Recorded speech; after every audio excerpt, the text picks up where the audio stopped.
Buenas noches, ¿cómo están? Mi nombre es Luigi Alberto Sánchez Ugarriza, soy abogado, especialista en Derecho Procesal Penal y Litigación Oral. He sido fiscal adjunto del Pool de Fiscales del Callao en los años 2017 a 2019. He llevado cursos de litigación oral tanto en Chile como en Colombia, aparte de la maestría en la Universidad de Garcilaso de la Vega. Agradecer al público por su preferencia, agradecer al IDG por haberme invitado en esta clase que vamos a hacer una ponencia doble, vamos a hablar del famoso control de acusación y vamos a hablar de la prisión preventiva en el Perú, ¿no? Abarcando un poco de estos tiempos de COVID, que es sumamente importante. Quiero ver si se visualizan mis diapositivas. A ver si me pueden decir si se visualizan mis diapositivas y arrancamos.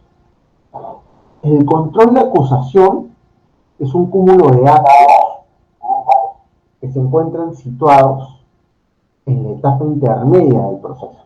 Recordemos que el nuevo proceso penal de corte acusatorio con rasgos adversariales tiene una etapa de investigación preparatoria que se divide en dos: la investigación preliminar, donde se dan los actos iniciales de investigación, y la investigación preparatoria formalizada, donde ya existe proceso penal.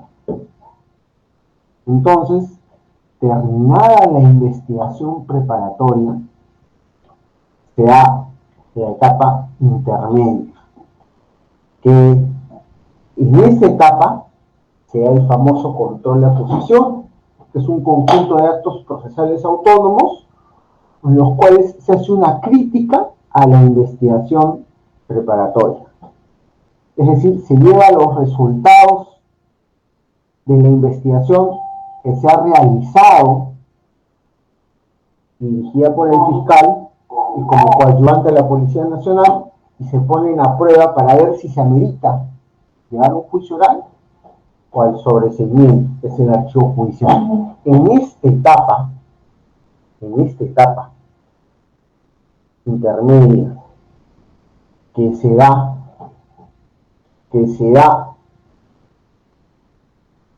una audiencia preliminar que se conoce como control de acusación, pero el nombre técnico es audiencia preliminar. El fiscal no puede archivar de mutuo propio, como sí lo puede hacer en la etapa preliminar. No puede archivar porque ya el proceso se ha sometido a un control judicial, se le ha comunicado al juez que hay proceso. ¿Qué juez? El juez de la investigación preparatoria. Recordemos que el juez de la investigación preparatoria conoce toda la etapa hasta la etapa intermedia. Después, producto de este debate de etapa intermedia, como lo vamos a ver en la audiencia preliminar, su resultado va a ser un auto de enjuiciamiento, que no es otra cosa más que la resolución por la cual se pasa a juicio la causa, a juicio oral. Y ahí lo van a conocer dos tipos de jueces: el juez de juzgamiento unipersonal y el juez de juzgamiento colegiado, de acuerdo a la gravedad del delito. Si es un delito que pasa a los 6 años, será un juez colegiado. Si es un delito inferior a los 6 años, será un juez unipersonal.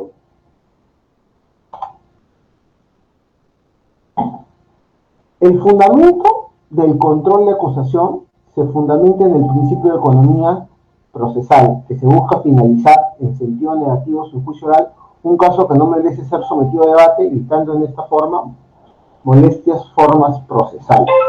¿Qué quiere decir esto? De que los casos que no ameriten ir a juicio oral o que esté deliberadamente con mandato de sobreseimiento, ya no irán a juicio oral.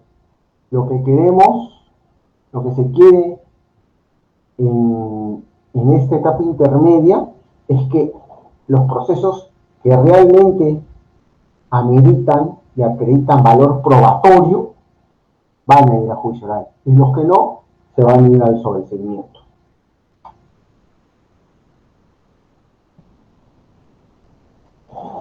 ¿Qué se ve en la audiencia preliminar? En esta audiencia preliminar sirve de filtro a la información a debatirse. Es decir, se presentan pruebas de ambas partes. ¿Quiénes participan? El fiscal, ya sea el provincial o el adjunto, que es el mismo fiscal que ha visto el caso en la etapa preliminar, no necesariamente, porque en la etapa preliminar, como lo hemos dicho, se dan los actos iniciales de investigación, mayormente es el adjunto, o un adjunto de pool, o un adjunto de despacho. Y en la investigación preparatoria formalizada va a ser el mismo despacho que ha llevado a cabo la investigación preparatoria. Ese despacho va a ser el que va a solicitar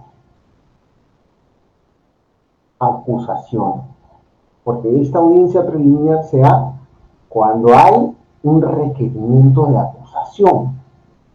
¿Y qué es la acusación? Es la solicitud de que el caso sea sentenciado a juicio. La acusación es un requerimiento que hace el fiscal ante el juez de investigación preparatoria para que la causa sea sometida a un juicio oral. O también que la causa sea sometida a un archivo, un sobreseimiento. O puede ser que hay dos casos. Un caso de tráfico ilícito de drogas y un caso de robo agravado. Archiva por las drogas y acusa por el robo agravado. Eso se llama requerimiento mixto. En esta audiencia también se verifica la información del fiscal. Al fiscal le pueden formular observaciones, las famosas observaciones formales y observaciones sustanciales, que ya lo vamos a ver más adelante. Esta audiencia es eminentemente oral, porque acá el fiscal se admiten las pruebas tanto del acusado como del fiscal. Pero también en el juicio oral, al momento de empezarlo, el juez dice si hay alguna admisión de prueba nueva, y también se puede introducir pruebas en ese sentido. La forma de introducir pruebas que se debatan en el proceso es en el control de acusación. Algo muy importante. Desde que me notifican la acusación, yo tengo 10 días para observarla, de forma formal o de forma sustancial, y para presentar pruebas. Ese término lo establece el Código Procesal Penal. Por eso muchos críticos dicen de que si todo es eminentemente oral, ¿por qué tienen que haber requerimientos por escrito? Porque nosotros hemos estado acostumbrados con el Código de Procedimientos a que todo se da por papel. No es un principio meramente formal, pero a diferencia de este código, se sustancia oralmente. En esta audiencia de control de acusación participan todos los sujetos procesales. Es decir, el agraviado mediante su representación, que es el tercero, la parte, el actor civil, el abogado del imputado y el fiscal. Y se pueden plantear peticiones ante el juez que preside. Es decir, ¿qué tipo de pretensión? ¿Qué tipo de pretensiones? La constitución en actor civil, observaciones formales y observaciones sustanciales a la acusación y solicitud de pruebas, presentación de pruebas y de órganos de prueba ante el juez de la investigación preparatoria. Decimos juez de la investigación preparatoria porque más adelante nos vamos a encontrar que no es el mismo juez que controla toda la investigación preparatoria. El juez de la etapa intermedia no es el mismo que el juez que juzga. Eso ya lo hemos dicho, ya lo hemos hablado en varias ocasiones, pero tiene que quedar claro. En este modelo acusatorio adversarial son dos jueces distintos. El de la investigación preparatoria, que controla la investigación preparatoria hasta la etapa intermedia, y los jueces de juzgamiento, que pueden ser unipersonales o colegiados. No es como el antiguo instructivo, que teníamos un juez que investigaba y un juez que tenía facultad de fallos humanos. No, estos no son procesos de investigación, son procesos que se originan en juzgados que tienen carga cero. Pasamos a la siguiente. Yo, como abogado del imputado, puedo observar la acusación de forma formal, es decir, hacer un control formal de la acusación, para que se corrijan o se examinen formalmente los requerimientos del fiscal al juez. Por ejemplo, se han equivocado en un apellido del imputado, un número de DNI, la cantidad de imputados en la acusación, el número de la calificación del delito, o sea, aspectos formales de la acusación. Se le da un tiempo para que el fiscal subsane. Esas son las observaciones de control formal que se dan en la audiencia preliminar, o más conocida como la audiencia de control de acusación. Y en el control sustancial u observaciones sustanciales se discute preliminarmente las condiciones de forma, de fondo del requerimiento fiscal. Es decir, el resultado del control sustancial será el sobreseimiento. Los que plantean un control sustancial pueden indicar, de acuerdo al 344, numeral 2, incisos A, B y C, el hecho no es delito, que no es justiciable penalmente, que no se pueden incorporar más datos a esta investigación. Una consecuencia de que la acusación no pase este control es el sobreseimiento, como ya hemos dicho.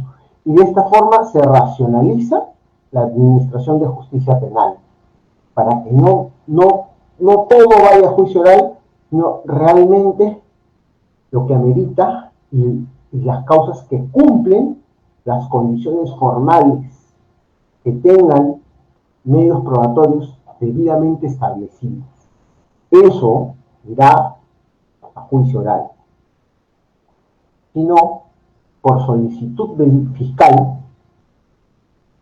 se requerirá el archivo judicial. El archivo judicial, su nombre técnico es el sobreseimiento.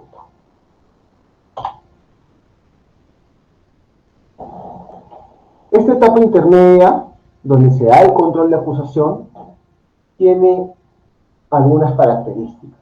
Es jurisdiccional, se da eminentemente ante un juez, y el resultado de esta audiencia preliminar o audiencia de control de acusación es la resolución por la cual hay mérito para pasar a juicio oral, o sea, el auto de enjuiciamiento o el auto de sobreseimiento.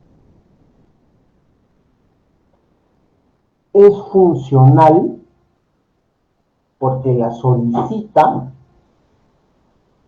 mediante una acusación el representante del Ministerio Público. Hay un control judicial de la investigación, cuyo resultado de la investigación tiene que ser la acusación. Y predomina la oralidad, es eminentemente oral. Se presentan los requerimientos, pero se sustancia sustancia oralmente, se sustenta oralmente.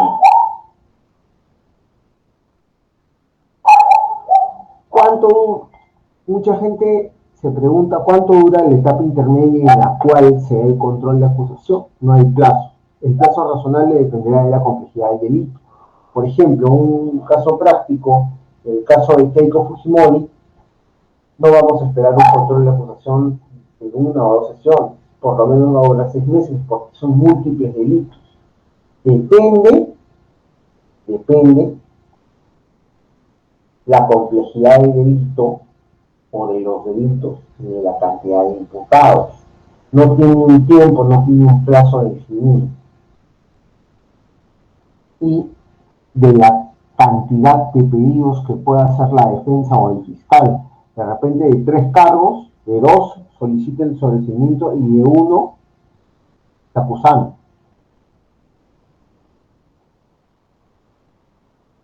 ¿Cuánto tiempo comprende esta etapa? ¿Desde cuándo se comprende esa etapa? Esa etapa se comprende desde que concluye la investigación preparatoria y hasta que se dicta el auto de enjuiciamiento o sobreseimiento. Cuando termina la investigación preparatoria, el fiscal saca una disposición dando por concluida esta y tiene hasta 15 días para evacuar su requerimiento, tanto de acusación, ya hemos explicado lo que es la acusación, o de sobreseimiento o un requerimiento mixto. Solicita el archivo judicial en el cargo A y en el cargo B solicito la acusación.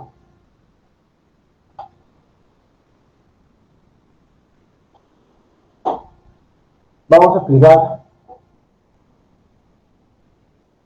tácitamente qué es el sobreseimiento.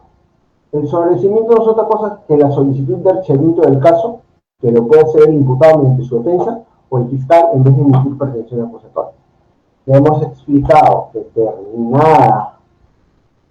terminada la investigación preparatoria, el juez, el fiscal emite una disposición en la cual ha terminado la investigación preparatoria y tiene hasta 15 días para emitir su requerimiento, que puede ser acusatorio o que puede ser de sobreseimiento o archivo judicial. ¿Cuál es el mecanismo? El fiscal, al solicitarle el archivo judicial al juez, el juez es un control judicial de dicho pedido. Si cumple con los requisitos de 344, inciso 1, 2, A, B, C y D, o si no cumple con los requisitos. Si no cumple con los requisitos del sobreseimiento, lo devuelve al fiscal. O en todo caso, lo eleva al fiscal superior. No, en ningún caso el juez le puede ordenar al fiscal que acuse, porque es su pretensión. Pero si no está de acuerdo, lo eleva al fiscal superior de investigaciones para que éste confirme la disposición, el requerimiento acusatorio el requerimiento de sobreseimiento o le disponga que acuse, ¿no? Eso es básicamente lo que es el sobreseimiento, es la solicitud de archivo judicial del caso. También el imputado lo puede hacer, le puede solicitar al momento del control de la acusación que se le notifique la acusación, pues le solicita al juez, observo formalmente la acusación, solicito el sobreseimiento en base al artículo 344. No hay suficientes datos para incorporar a la investigación, el hecho no es delito, no está tipificado.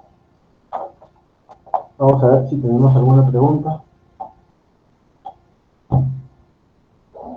Ahora quiero ver si hay alguna pregunta sobre el control de acusación, sobre la etapa intermedia, para pasar a temas interesantes como es la prisión preventiva.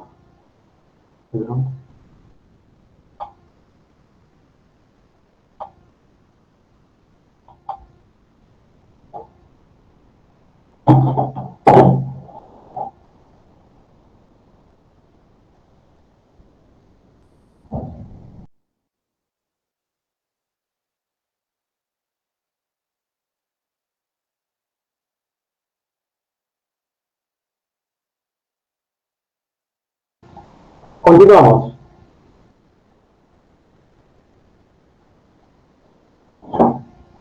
La prisión preventiva, ¿no? Es una medida cautelar. Todos sabemos que es una medida cautelar de carácter personal. Existen dos clases de medidas cautelares en el nuevo Código Procesal Penal. Las medidas cautelares de carácter real, el embargo, entre otros, y las medidas cautelares de carácter personal, que es la prisión preventiva,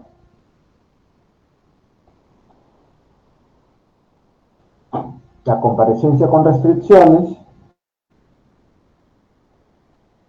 y el impedimento de salida del país, entre otros, ¿no? Acá, para hablar de prisión preventiva, tenemos que hablar de detención primero.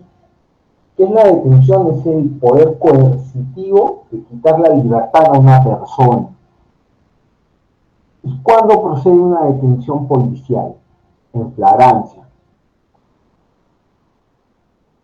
Mi suegra va por la calle con su cartera Gucci y pasa un malhechor y se la roba.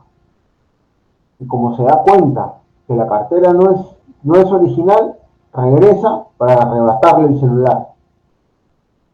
En eso llega la policía, encuentra al malhechor en flagrancia, es decir, en el mismo hecho que está en el mismo lugar donde están ocurriendo los hechos, y lo detiene. Esa detención es una detención ilegal porque es en flagrancia.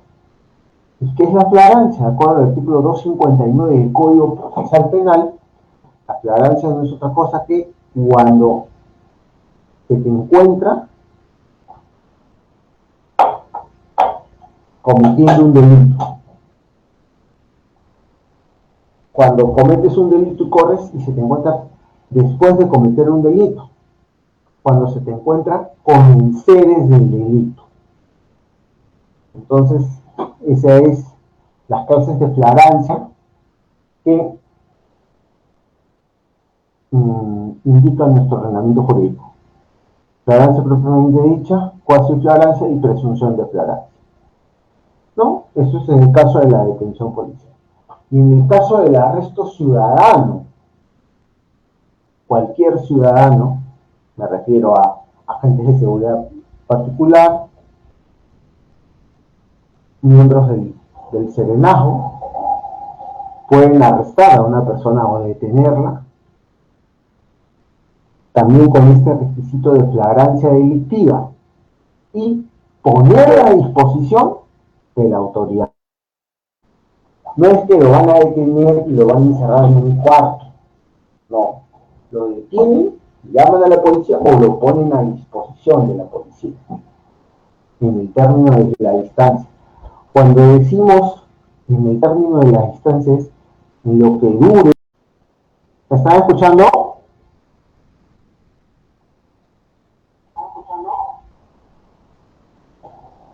Gracias.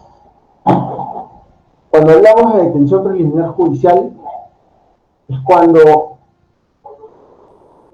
queremos evitar el peligro de fuga y tenemos suficientes elementos de convicción y le solicitamos al juez una detención preliminar en sede policial por un término de 72 horas, si es que no es complejo, y si es complejo hasta 10 días o 15 días, casos de narcotráfico o crimen organizado.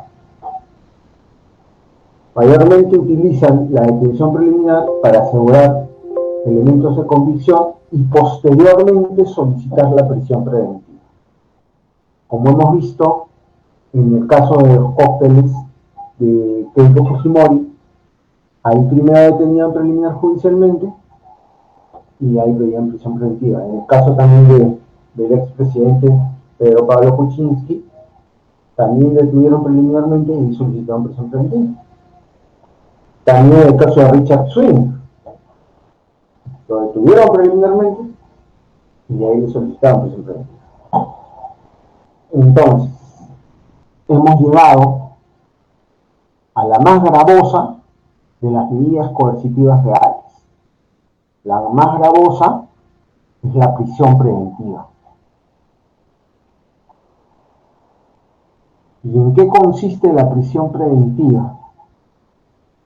Es cuando se le priva a una persona su libertad previo requerimiento del fiscal mediante mandato judicial, motivado por el periodo en el cual ha requerido el fiscal en base a ciertos requisitos. Por ejemplo, cuando existe peligro de fuga y peligro de obstaculización. Pero vamos a ver a continuación. Tenemos que hacer una diferencia entre la prisión preventiva y el antiguo mandato de detención. El antiguo mandato de detención, que hasta el año 95, hasta el año 2013 está vigente, porque a partir del 2013 ya empezó la prisión preventiva, se da de oficio. No era requerido por el representante del Ministerio Público, no hay audiencia. Por ejemplo, cuando se da detenciones, al juez de turno le venía la denuncia formalizada del fiscal, preguntaba, ¿tiene antecedentes? No, no tiene antecedentes. ¿Qué delito no grabado? Volteaba el expediente y ponía bien grande el lapicero rojo, detención. ¿En base a qué? Criterio. Nada más que criterio.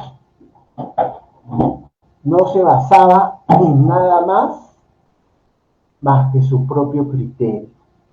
¿Por qué se dice que no hay audiencia? Porque ante este juez instructor no tenías tiempo, eran muy pocos los jueces que admitían hablar con el abogado. Y, por ejemplo, yo conozco un juez, que es mi padre, fue juez, y yo le preguntaba, papá, ¿pero por qué no hablas con los abogados? Yo no tengo nada que hablar, el expediente me lo dice todo. Esa frase, el expediente me lo dice todo y lo que arroja el expediente. El expediente es frío, totalmente frío. Una cosa es los requerimientos y otra cosa es cómo los sostenemos oralmente. Este juez no escucha a ninguna de las partes. Y una vez que pasaron a juzgar el trámite, recién se tenía acceso al expediente. Es decir, este mandato de detención se da entre gallos y medianoche. Nunca se escuchó al abogado, tampoco se escuchó al fiscal, solo se leyó su formalización de denuncia, que se llamaba en esa época. Son herencias de lo que ahora estos juzgados penales se han convertido en juzgados de liquidación. Esta prisión preventiva es requerida por el Ministerio Público. Tiene que haber un requerimiento por escrito del Ministerio Público. Pero este requerimiento se sustenta en la audiencia pública en un plazo no mayor de 48 horas. Es decir, el juez de la investigación preparatoria de turno no solamente se va a quedar con el requerimiento del juez, del fiscal, sino que se tiene que sustentar oralmente. Y sustentar no quiere decir ir a leer.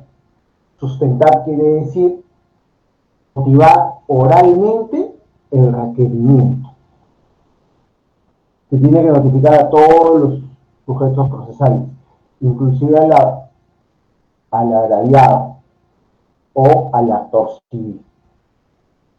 Y también algo muy importante es que se tiene que proporcionar a la defensa técnica los actuados de la carpeta que contienen requerimiento de prisión preventiva. O sea, la defensa técnica lo detiene y el fiscal tiene que darle copia al abogado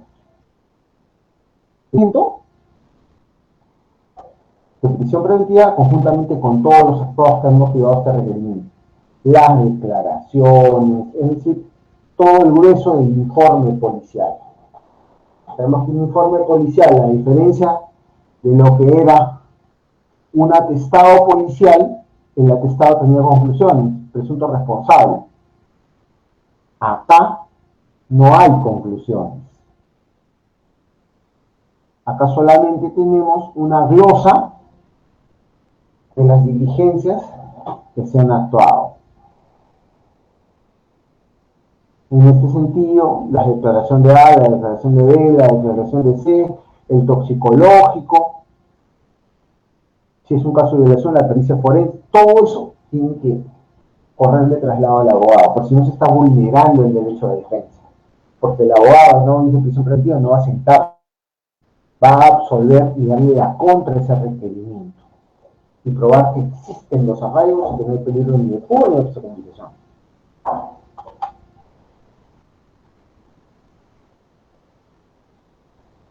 La regulación de la prisión preventiva en el nuevo Código Procesal Penal, que su vigencia es de 2004, en 2004 se dio el código, se regula desde el 2013. Desde el 2013 ya no tenemos ese horroroso mandato de detención. ¿Por qué horroroso? Porque recortaba todos los derechos. Es lo que en México se conoce como prisión preventiva oficiosa. Es un nombre elegante para decir mandato de detención.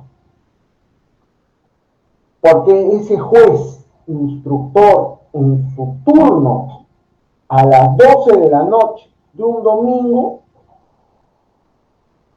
no escuchó a nadie. No lo escuchó al fiscal, no lo escuchó el abogado, no lo escuchó el diputado, tampoco escuchó a la víctima. Solo leyó. ¿Pero leyó todo? No, solamente leyó la denuncia del fiscal. Nada más se lee. Y en base a eso, miren qué peligroso. Resolvía la situación jurídica de una persona. Ese es el problema de tratar solo con papeles y no escuchar la parte humana de los papeles, que es la sustentación de los mismos. ¿Cuáles son los presupuestos materiales de esta prisión preventiva? Se debe cumplir, inicialmente se debían cumplir con 3 presupuestos, conforme lo establece el 268 del Código de Proceso Penal. Salió una jurisprudencia, que es Moquegua 626 del 2013, hizo un hito en la prisión preventiva y creó 2 requisitos más: la proporcionalidad de la medida y la duración de la misma. O sea, no tenemos 3 requisitos, sino tenemos 5 requisitos. A ver, fundados y graves elementos de convicción de un delito. Es decir, que los primeros recaudos de las diligencias preliminares, de las diligencias iniciales, arrojen que el imputado, bueno, hay digamos que hay una controversia con llamarlo imputado. Bueno, el investigado o procesado, como podría estar procesado, cuando piden una prisión preventiva, ya hay formalización de investigación preparatoria. Lo conecten con el delito, estos elementos. Por ejemplo, el acta de intervención de la policía, que habíamos hablado en la sesión anterior, que es el acta madre, que narra en dónde, cómo, cuándo y por qué ocurrieron los hechos. Esta acta lo sitúa en el lugar de los hechos. Iniciamos en un robo agravado. El registro personal, el acta de registro personal, lo encuentra en el celular del agraviado. Y la declaración del agraviado, de los agraviados o del agraviado, que lo identifica plenamente, su declaración y en el reconocimiento en rueda de personas, de acuerdo a las reglas del 189 que ya hemos hablado antes. los elementos, tienen que conectarlo con el delito. Y hemos dado este ejemplo práctico. La prognosis de la pena, es decir, el fiscal, al momento de requerir la prisión preventiva, tiene que hacer una prognosis de cuánto tiempo se le va a dar. Y ese tiempo, ese ejercicio mental, tiene que superar los 4 años. Por ejemplo, estamos hablando de robo agravado, la pena mínima es 12. No hay atenuantes, más allá de agravantes, se fija en 14 años. ¿Qué quiere decir? Que supera ampliamente los 4 años. Con respecto al peligro procesal, tenemos que hay 2 clases: el peligro de fuga y el peligro de obstaculización. Ahora, de acuerdo a sendas jurisprudencias de la Corte Suprema,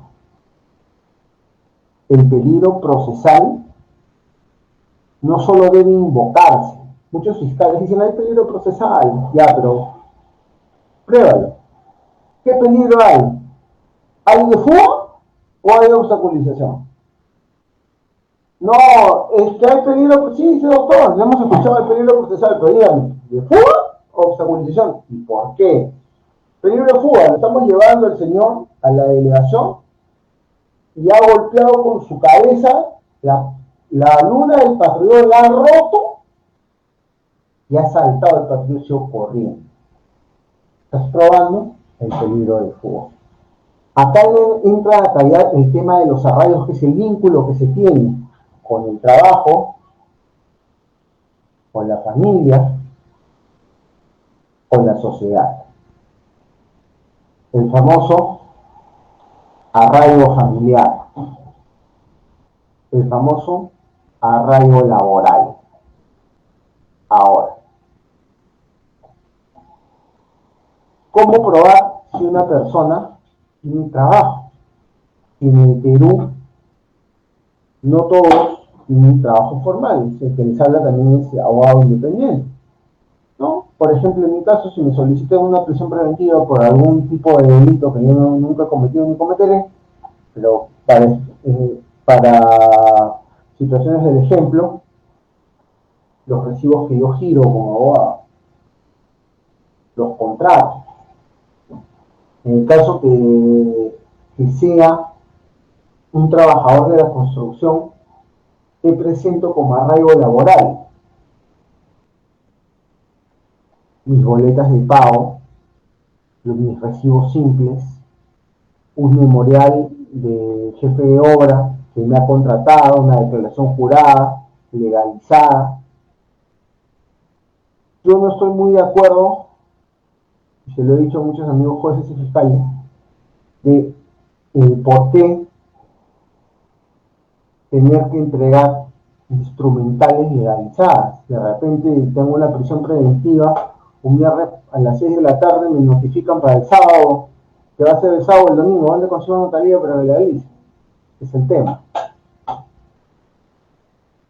¿Cómo hago? Simplemente se entregan de puño y letra, porque es una declaración jurada. La firma solamente, la firma no publicita el documento, no lo vuelve público. La firma solamente crea fecha cierta. Y el arraigo familiar, ¿cómo lo probaré? Con las partidas. Las partidas si tengo hijos pequeños. Si no tengo hijos pequeños, bueno, no habrá peligro, no necesariamente porque yo no tenga familia, va a haber peligro de fuga.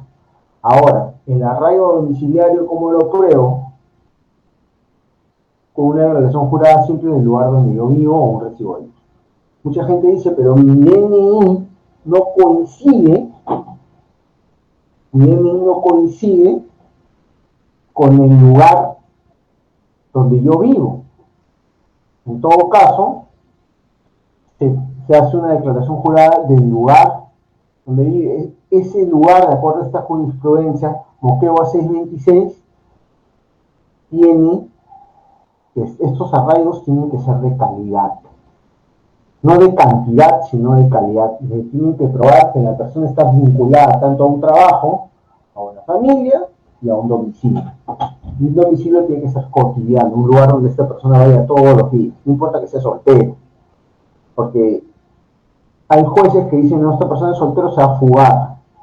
Ya, pero ¿cómo se va a fugar? Ha sacado pasaporte, nos tiene el pasaporte vencido, tiene dinero, tiene fortuna, tiene posibilidades de moverse. No, entonces, ¿a dónde se va a ir?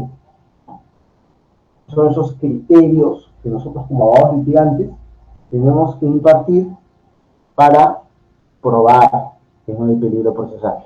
Y el peligro de obstaculización es las acciones que se dan para impedir la averiguación de la verdad. Por ejemplo, muchos familiares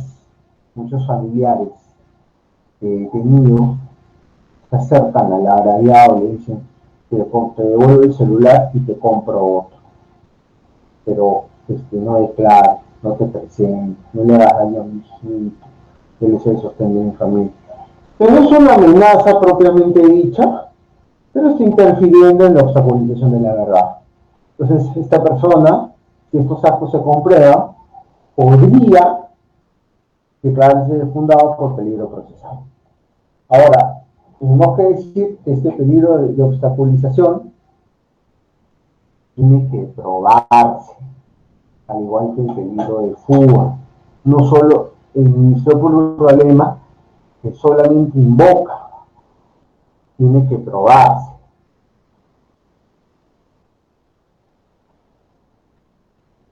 Los peligros son el arraigo, la gravedad de la pena, imputado, organización criminal y daño a los arraigos, por ejemplo, un delito de robo agravado, una pena de 12 años, obviamente, puedo presumir que no se va a quedar para que lo encarcelen por 12 años.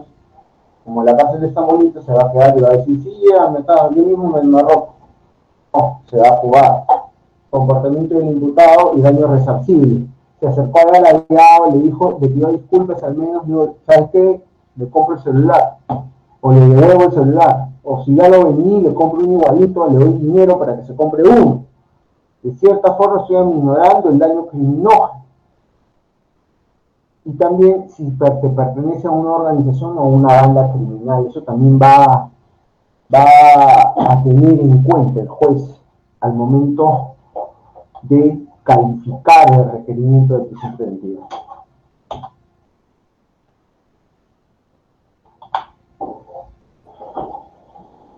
Sobre los últimos dos requisitos, proporcionalidad de la medida. Eso quiere decir si la medida es correctamente aplicada al caso concreto, si es proporcional.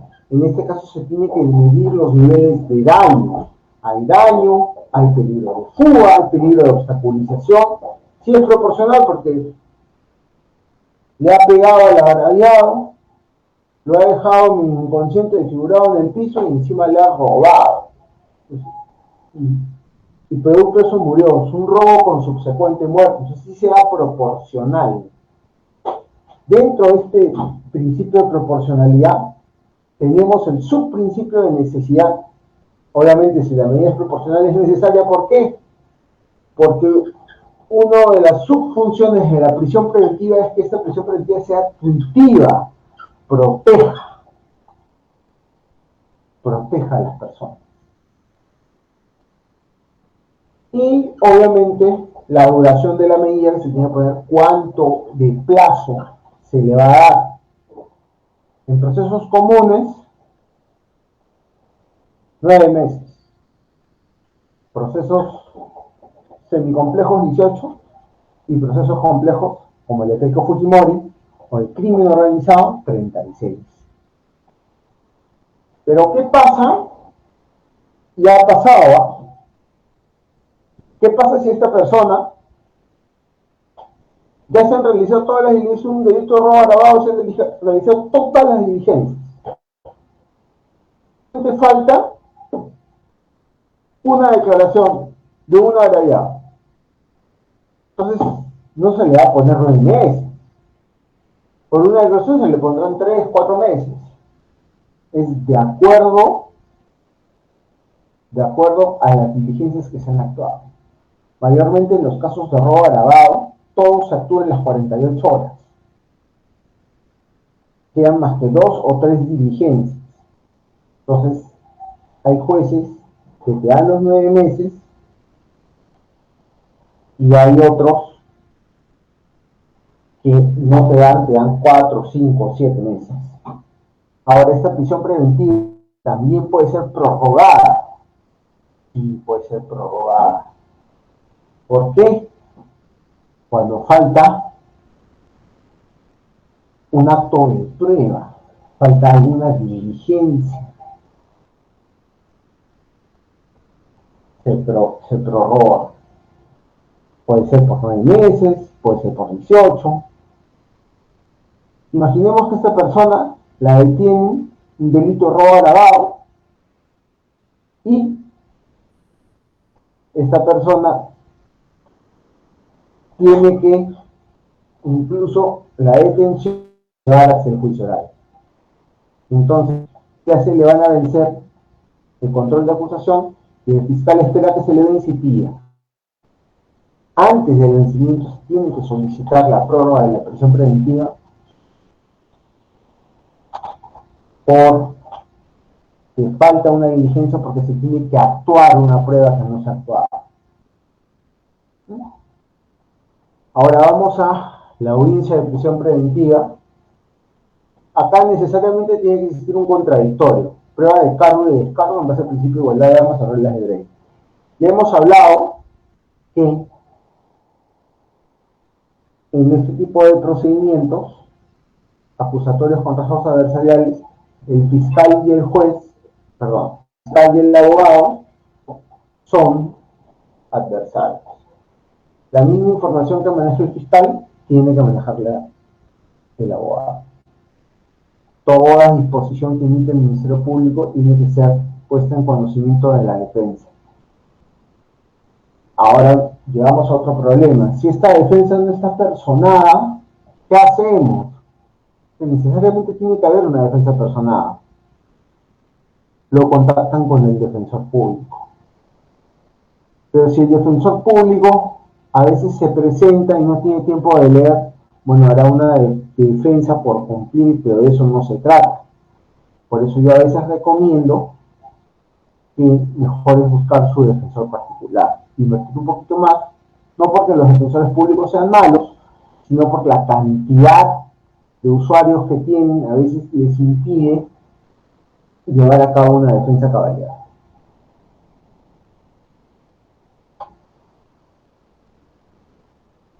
La resolución de prisión preventiva debe ser expresada en la misma audiencia. De ser infundado el requerimiento preventiva, se opta por una medida y no gravosa, una comparecencia con restricción, con reglas de conducta específicas. No, mayormente las prisiones preventivas se declaran infundadas cuando el Ministerio Público no prueba el peligro procesal de fuga, de obstaculización. Ya hemos hablado de la elaboración de la prisión preventiva, 3 clases de trazos: los procesos comunes de hasta 9 meses, los procesos complejos de 18 meses y el crimen organizado 36 meses. Y si al transcurrir, lo que les decía, el plazo máximo de prolongación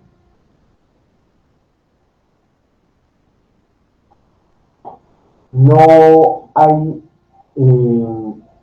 otro pedido fiscal de prolongación, el juez tendrá que dar la libertad inmediata, combinando alguna caución o comparecencia con restricciones. A ver, vamos a hablar del trámite para prolongar la prisión preventiva. Previo requerimiento del fiscal antes del vencimiento del plazo. Se tiene que realizar una audiencia de prolongación ante el juez de investigación preparatoria y la audiencia se da ante el juzgado de investigación, aún así un imputado esté en fase de juzgamiento. está siendo juzgado y se le va a vencer la prisión preventiva, puede pedir una prolongación, porque el fiscal considera que se va a jugar. El tema primordial en lo que es prisión preventiva, el tema primordial en lo que es prisión preventiva es el peligro procesal. Si usted logra establecer que no hay peligro procesal en el caso de la defensa, que no se ha probado el peligro de fuga, que no se ha probado el peligro de obstrucción, que tienen trabajo fijo, domicilio conocido, tienen familia, tienen arraigo, entonces no le van a quedar infundada la prisión preventiva.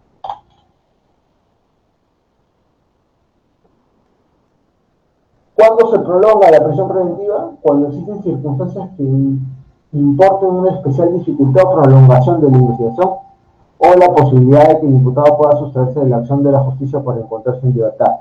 Otra vez tenemos el tema de los arraigos, que estos tienen que probarse.